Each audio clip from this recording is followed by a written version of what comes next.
বর্ষপূর্তি উপলক্ষে রাষ্ট্রপতি মোহাম্মদ শাহাবুদ্দিন বাণী দিবেন, এটি খুবই স্বাভাবিক। এবং যে বাণীটি 5 আগস্ট মঙ্গলবার প্রকাশ করার কথা, সেটি সামাজিক যোগাযোগ মাধ্যমে আগে থেকেই লিক হয়ে পড়েছে, প্রকাশ পেয়েছে এবং কোনো গণমাধ্যমও এটি নিয়ে নিউজ করেছে। এবং এই বাণীতে রাষ্ট্রপতির যে বক্তব্য উঠে এসেছে সেটিকে কেন্দ্র করে এরকম মন্তব্য করা হচ্ছে যে রাষ্ট্রপতি শাহাবুদ্দিন নাকি শেখ হাসিনার সঙ্গে চোখ উল্টে দিয়েছেন, তিনি ডিগবাজি খেয়েছেন, তিনি যেসব মন্তব্য করেছেন তার বক্তব্যে বা বাণীতে সেটি আসলে শেখ হাসিনাকে টার্গেট করে করা হয়েছে।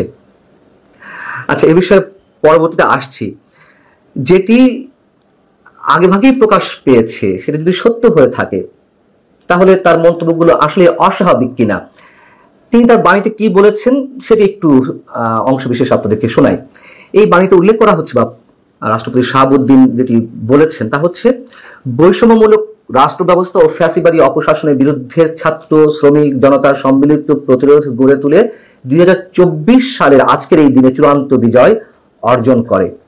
ঐতিহাসিক এই অর্জনের বর্ষপূর্তি উপলক্ষে আমি দেশের মুক্তিকামী ছাত্র জনতাকে জানাই আন্তরিক শুভেচ্ছা ও অভিনন্দন। এই বাণীতে তিনি উল্লেখ করছেন যে জুলাই গণঅভ্যুত্থান ছিল দীর্ঘদিনের বঞ্চনা, দুঃশাসন, দুর্নীতি, লুটপাট, গুম, খুন, অপহরণ, ভোটাধিকার হরণ সহ সব ধরনের অত্যাচার নিপীড়নের বিরুদ্ধে তরুণ প্রজন্ম ও আপামর জনতার ক্ষোভের বিস্ফোরণ। এই বৈষম্যমূলক ফ্যাসিবাদী ব্যবস্থা বিলোপ করে গণতন্ত্র পুনঃপ্রতিষ্ঠা, জনগণের ক্ষমতায়ন এবং মতপ্রকাশের স্বাধীনতাকে সুনিশ্চিত করাই ছিল জুলাই গণঅভ্যুত্থানের মূল লক্ষ্য। একটি সুখী সমৃদ্ধ বাংলাদেশ ফ্যাসিবাদের মূল উৎপাটন করে জুলাইয়ের চেতনার পরিপূর্ণ বাস্তবায়ন করতে হবে। এই হচ্ছে মূল বক্তব্য। এখন এটি কেন্দ্র করে সমালোচনা শুরু হয়েছে। ভারতের কোনো কোনো গণমাধ্যম তার এই বাণীকে কেন্দ্র করে বলছেন যে এটি শেখ হাসিনাকে নিশানা করে করা হয়েছে এবং তিনি স্পষ্টত ডিগবাজি দিলেন কিনা সে প্রশ্ন উঠেছে। দ্য ওয়াল কি বলছে? দ্য ওয়াল বলছে যে 2023 সালে শেখ হাসিনা সরকারি অবসরপ্রাপ্ত বিচারক মোহাম্মদ শাহাবুদ্দিনকে রাষ্ট্রপতি করেছিল বিনা প্রতিদ্বন্দ্বিতায়। তাৎপর্যপূর্ণ বিষয় হলো বাণীতে তিনি প্রধান উপদেষ্টা মোহাম্মদ ইউনূসের চেয়েও কড়া ভাষায় সমালোচনা করেছেন শেখ হাসিনা সরকারের। এবং দ্য ওয়াল প্রশ্ন তুলছে যে রাষ্ট্রপতির এই ভাষণ কি ইউনূস সরকারের লিখে দেওয়া? অন্তর্বর্তী সরকারের কি সেই এখতিয়ার আছে রাষ্ট্রপতির বাণী লিখে দেওয়ার, নাকি রাষ্ট্রপতি পদে টিকে থাকতে মোহাম্মদ শাহাবুদ্দিন নিজেই ডিগবাজি খেলেন? বাণীতে বর্তমান সরকারের সঙ্গে তাল মেলানোর আভাস স্পষ্ট।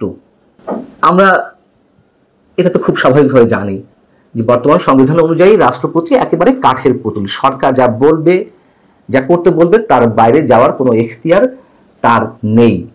আর বর্তমান অন্তর্বর্তী সরকারের সময় সেটি কল্পনা করার তো আকাশ কুসুম কল্পনা যে সরকারের বাইরে গিয়ে কিছু করার। এবং আমরা জানি তো যে রাষ্ট্রপতি মোহাম্মদ শাহাবুদ্দিন এই মুহূর্তে কার্যত গৃহবন্দী, তাকে নিয়ে কত কি হয়ে যাচ্ছে আমরা তো সব জানি।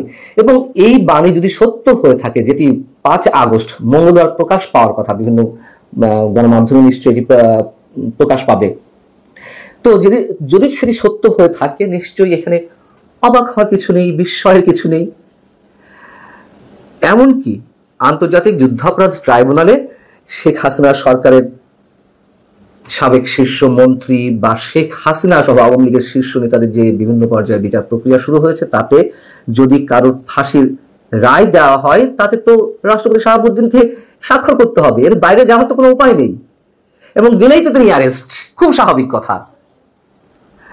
এমনকি আমরা এও জানি যে জুলাই আন্দোলনের বর্ষপূর্তি, যেমন 1 জুলাই আন্দোলনের বর্ষপূর্তি পালন করা হলো, তো সেই দিনটিতে জুলাইয়ের 1 তারিখে অর্থাৎ 2025 জুলাইয়ের 1 তারিখে একটি স্পর্শকাতর বিশেষ বাহিনীর অফিসিয়াল ফেসবুক পেজে 1.5 মিনিটে একটি ভিডিও আপলোড করা হলো, যেখানে জুলাই আগস্ট আন্দোলনের শেখ হাসিনা সরকারের নৃশংসতা ফুটিয়ে তোলা হয়েছে। আমরা যারা এটি দেখলাম অনেকেই অবাক হয়েছিলাম, বিস্ময় প্রকাশ করেছিলাম যে কি ব্যাপার, এই ভিডিওটি আপলোড না করলে কি এমন হতো, কেন তাহলে এটি করলো, তাহলে কি সেই বাহিনী ঘুরে দেওয়া সম্পূর্ণ? পরবর্তীতে খোঁজখবর নিয়ে জানা গেল যে প্রধান উপদেষ্টার কার্যালয়ের চাপেই বিশেষ এই বাহিনী তার অফিসিয়াল ফেসবুক পেজে এই ভিডিওটি আপলোড করতে বাধ্য হয়েছে। তো বিশেষ বাহিনী যেখানে প্রধান উপদেষ্টা কার্যালয়ের নির্দেশ, আদেশ এইগুলো উপেক্ষা করতে পারছে না, সেখানে রাষ্ট্রপতি তো কোন ছাড়। এবং আমরা এও জানি যে সাবেক আইজিপি চৌধুরী আব্দুল্লাহ আল মামুন তিনি রাজসাক্ষী হয়েছেন শেখ হাসিনার বিরুদ্ধে। এখন শোনা যায় যে তিনি স্বেচ্ছায় রাজসাক্ষী হতে চেয়েছেন বা রাজসাক্ষী হয়েছেন, কারণ আওয়ামী লীগ সরকারের সাবেক মন্ত্রীরা বা কিংবা আওয়ামী লীগের সাবেক শীর্ষ নেতারা বিদেশে পালিয়ে গিয়ে আরামায়েশে রয়েছেন, সেখানে তিনি কেন সারা জীবন কারাগারে থাকবেন অথবা মৃত্যুর মুখে পতিত হবেন, তিনি তার পরিবারের কথা চিন্তা ভাবনা করে তিনি নিজ থেকেই রাজসাক্ষী হওয়ার সিদ্ধান্ত নিয়েছেন। আবার এও শোনা যায় বা এটুকু অনুমান করেন অনেকে যে সরকারের চাপে তাকে রাজসাক্ষী হতে বাধ্য হতে হয়েছে, যাতে শেখ হাসিনা বা শেখ হাসিনা সরকারের সাবেক মন্ত্রী বা আওয়ামী লীগের শীর্ষ নেতাদের বিচারের রায়গুলো খুব সহজেই ত্বরান্বিত করা যায়, এরকম শোনা যায়। তো যদি সরকারের চাপে আইজিপি রাজসাক্ষী হয়ে থাকেন, যদি সেখানে এরকম একটা বাণী রাষ্ট্রপতি মোহাম্মদ শাহাবুদ্দিনের স্বাক্ষরে বা তার নামে প্রচার হওয়া বা প্রকাশ হওয়া নিশ্চয়ই অস্বাভাবিক কিছু নয়। এবং আমরা এও জানি 2024-এর 5 আগস্ট গণঅভ্যুত্থানের সময় আওয়ামী লীগ সরকারের সাবেক মন্ত্রীদের কেউ থেকে শুরু করে সাবেক শীর্ষ নেতা মানে আওয়ামী লীগের শীর্ষ নেতা বা পুলিশের সদস্য, পুলিশ কর্মকর্তা থেকে শুরু করে সাবেক প্রধান বিচারপতি ওবায়দুল হাসান বা অ্যাপিলেট ডিভিশনের কোনো বিচারপতি আশ্রয় নিয়েছেন, 626 জন আশ্রয় নিয়েছিলেন, তাদের নামে তালিকা প্রকাশ করা হলো ISPR এর মাধ্যমে। সেখানে এই সাবেক প্রধান বিচারপতি ওবায়দুল হাসানের নামটি আমরা দেখতে পেলাম। তো তিনি যদি ক্যান্টনমেন্টে আশ্রয় নিয়ে থাকেন, সেই বিতর্ক তো অনেক আগে থেকেই উঠেছে যে রাষ্ট্রপতি মোহাম্মদ শাহাবুদ্দিন সুপ্রিম কোর্টের রেফারেন্সে তাহলে ডক্টর মোহাম্মদ ইউনূসকে কিভাবে প্রধান উপদেষ্টা হিসেবে শপথ বাক্য পাঠ করান এবং সবকিছু কিভাবে হচ্ছে আমরা জানি। আমরা তো এও জানি যে শেখ হাসিনা সরকারের নাকি শেখ হাসিনার নাকি পদত্যাগ পত্র নেই, কোথাও খুঁজে পাওয়া যায়নি। মানব জমিনের সম্পাদক সিনিয়র সাংবাদিক মতিউর রহমান চৌধুরী তিনি এটি খুঁজতে গিয়ে একসময় রাষ্ট্রপতির সঙ্গে যে কথা বলেন, তাদের সেই কথোপকথনে বেরিয়ে এলো রাষ্ট্রপতি নাকি বলেছেন যে তার পদত্যাগ পত্র তিনি আজ অবধি দেখেননি। তারপরেও বলা তো হলো যে তার পদত্যাগ পত্রের মাধ্যমে সুপ্রিম কোর্টের রেফারেন্স অনুযায়ী প্রধান উপদেষ্টা হিসেবে শপথ বাক্য পাঠ করানো হয়েছে। এবং এখানেও বলতে হয় যে কোথায় কিভাবে কি হচ্ছে সবই এখন মানুষের কাছে অনেকটা স্পষ্ট। তো এরপরেও তো রাষ্ট্রপতি শাহাবুদ্দিনকে চুপ থাকতে হয়েছে, এরপরও শপথ বাক্য পাঠ করাতে হয়েছে, এরপরও সরকার যা বলছে যা পাঠাচ্ছে তার কাছে সবকিছুতে স্বাক্ষর দিচ্ছেন। তো তিনি একটা এরকম বাণী কেন দিবেন না সরকারের চাপে? এবং দেওয়াটাই স্বাভাবিক। যদি শোনা যায় রাষ্ট্রপতি নাকি কোন এক পর্যায়ে জরুরি অবস্থা ঘোষণা করতে পারেন, সেগুলো এখনো কল্পনা বা গুঞ্জন বা গুজবের মধ্যেই সীমাবদ্ধ রয়েছে। আপাতত সরকারের বাইরে যাওয়ার কোনো অবস্থা নেই। এর বাইরে তার কি করার ছিল? তিনি পদত্যাগ করতে পারতেন।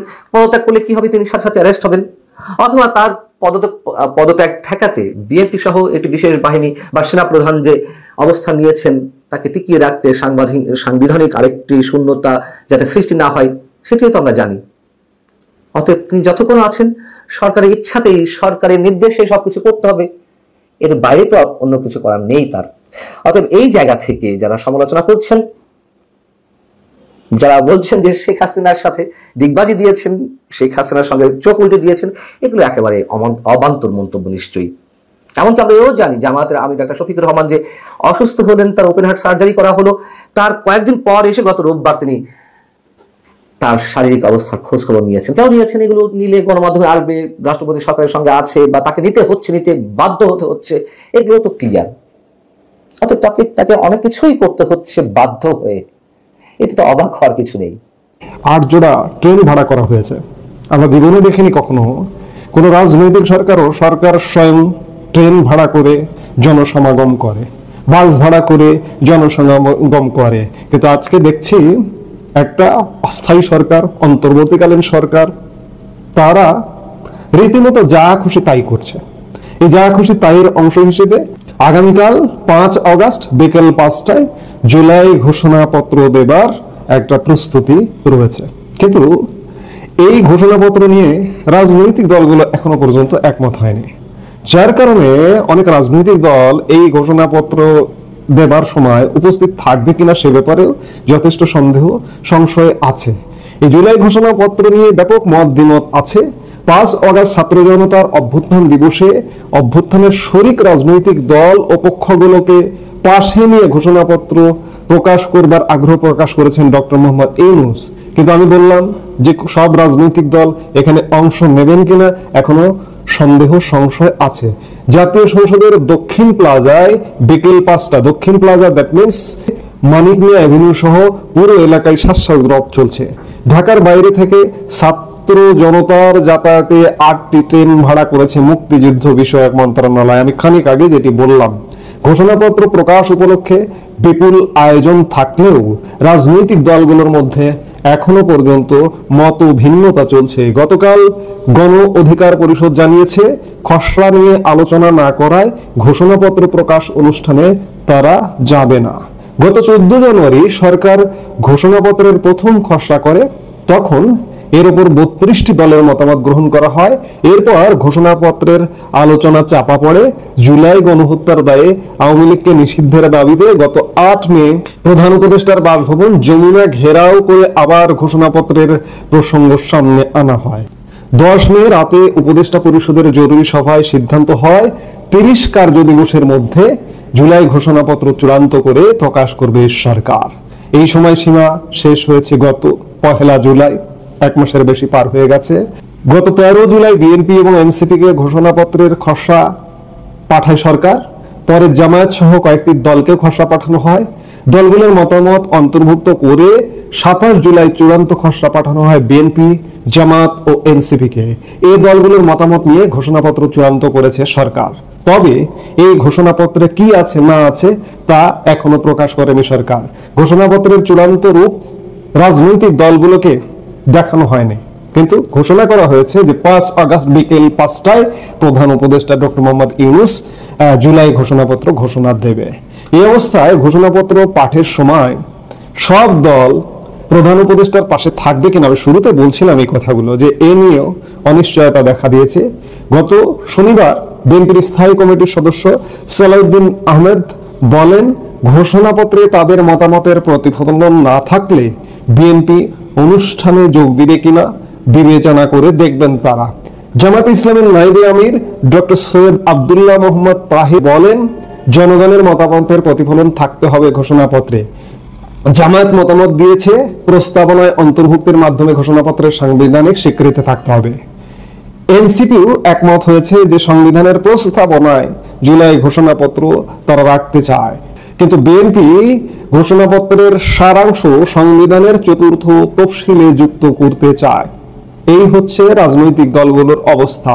এদিকে জুলাই সনদ নিয়েও একটা টানাপোড়েন আছে রাজনৈতিক দলগুলোর মধ্যে, কিন্তু সরকার ভাবছে যে 5 আগস্ট তো চলে এলো, সময় তো ফুরিয়ে যাচ্ছে।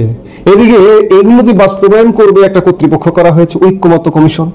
ঐক্যমত্য কমিশনেরও নির্ধারিত মেয়াদ শেষ হয়ে যাচ্ছে আগামী 15 আগস্ট। সেই জায়গায় তড়িঘড়ি করে একটা জুলাই ঘোষণাপত্র ঘোষণা করতে চাইছে সরকার।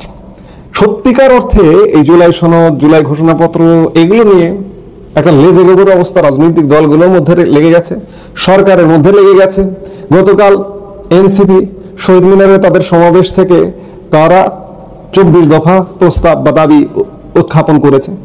এই দাবির মধ্যে প্রক্লেমেশন অফ সেকেন্ড রিপাবলিক এখনো পর্যন্ত অব্যাহত আছে, এবং সংবিধান, নতুন সংবিধান, পুরনো সংবিধান বাদ দিয়ে নতুন সংবিধান রচনার দাবি তাদের এখনো পর্যন্ত আছে। এদিকে জুলাই সনদ বা জুলাই ঘোষণাপত্র নিয়ে যখন লেজে গোবর অবস্থা, এনসিপি জনবিচ্ছিন্নভাবে ওইদিকে প্রক্লেমেশন অফ সেকেন্ড রিপাবলিক ঘোষণা করছে, আবার সংবিধান বাদ করতে চাইছে।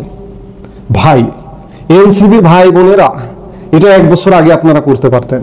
5 আগস্ট সময়কালে আপনারা যা খুশি তাই করতে পারতেন, কিন্তু আজকে সেটা সম্ভব না। সরকার তড়িঘড়ি করছে জুলাই ঘোষণাপত্র নিয়ে, আর এই তড়িঘড়ি করবার অর্থ হচ্ছে সবকিছু নিয়ে একটা লেজে গোবরে অবস্থা লেগে গেছে। এই লেজে গোবরে অবস্থারই বহিঃপ্রকাশ যে আগামীকাল যখন জুলাই ঘোষণাপত্র দেবে সরকার, প্রধান উপদেষ্টা ডক্টর মোহাম্মদ ইউনূস এখনো পর্যন্ত রাজনৈতিক দলগুলো ঐক্যমত্যে পৌঁছাতে পারেনি। এমনকি এই যে এত আয়োজন, রাষ্ট্রীয় কোষাগারের টাকা খরচ করে ট্রেন ভাড়া করে জনগণকে আনা হচ্ছে, বাস ভাড়া করে জনগণকে আনা হচ্ছে, এগুলো আসলে একটা বাড়তি আয়োজন এবং একটা শোডাউন ছাড়া, রাষ্ট্রীয় কোষাগারের অর্থ খরচ করে একটা শোডাউন ছাড়া কিছু নয়। এগুলো আসলে সব ভেস্তে গেছে, সবকিছু নিয়ে লেজেগেবর অবস্থা, সরকারের কর্মকাণ্ড নিয়ে লেজেগেবর অবস্থা, জুলাই সনদ নিয়ে লেজেগেবর অবস্থা, জুলাই ঘোষণাপত্র নিয়ে লেজেগেবর অবস্থা। একটা নিয়ম রক্ষার ঘোষণাপত্র ঘোষণা দিতে হয়, তাই প্রধান উপদেষ্টা ডক্টর মোহাম্মদ ইউনূস 5 আগস্ট বিকেলবেলা ঘোষণা দেবে। এই তাছাড়া কিছু নয়। সরকারের ভেতরে সব ফাঁকা হয়ে গেছে, অন্তঃসার শূন্য অবস্থা হয়ে গেছে সরকার এবং সরকারি দলের মধ্যে। গতকালকে এনসিপির সমাবেশ দেখেছেন, কি অবস্থা, কি উপস্থিতি। আজকে 1 বছর হয়ে গেছে, 1 বছর না যেতে এনসিপির অবস্থা ভয়ঙ্কর নিচে নেমে গেছে, সরকারের অবস্থা ভয়ঙ্কর নিচে নেমে গেছে। সরকারের অবস্থা যে সরকারের জনসমর্থন গত বছরের 8 আগস্টে যেভাবে জনসমর্থন ছিল, মানুষ মনে করেছিল নোবেল বিজয়ী ডক্টর মোহাম্মদ ইউনূস বাংলাদেশকে কি না কি করে ফেলবে, 1 বছরে মনে হয় সিঙ্গাপুর মালয়েশিয়া করে ফেলবে। কোথায় সিঙ্গাপুর মালয়েশিয়া? আফ্রিকার দারিদ্র পীড়িত দেশের কাতারে 1 বছরে নামিয়ে ফেলেছে ডক্টর ইউনূসের সরকার। কাজে সবকিছু লেজেগোবরের অবস্থা। এই ঘোষণাপত্রে এগুলো হচ্ছে জাস্ট ফর্মালিটি ছাড়া কিছু নয়। এই মুহূর্তে এ পর্যন্তই। সবাই ভালো থাকুন।